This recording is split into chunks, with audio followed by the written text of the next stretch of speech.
Well, that's a good question. I mean, there are lots of things you could talk about.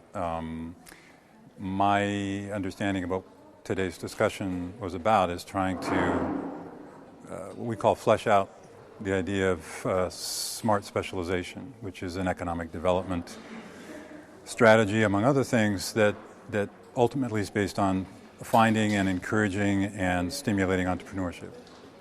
I think that it's I shouldn't say relatively new idea in Europe, because some of the most famous economists to write about entrepreneurs were from Europe. But I think the idea that somehow authorities at the top of the governing structure are going to try and devolve responsibility to local regions, local areas, to stimulate development through entrepreneurial development, cluster analysis, combining educational and other kinds of institutions into a new strategy of growth is a long-term project.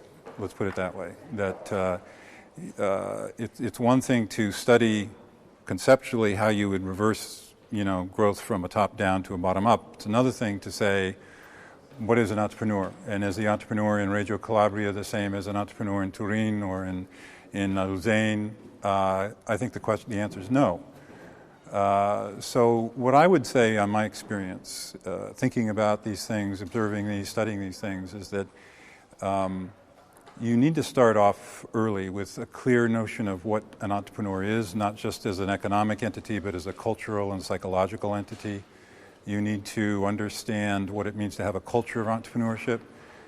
This is a project that took 10 to 15 years in the Appalachian region, very poor region in the United States, to try and develop an entrepreneurial culture. And you're talking, how do we do this in an area that's seen little, if any, economic development in hundreds of years, educational levels very low.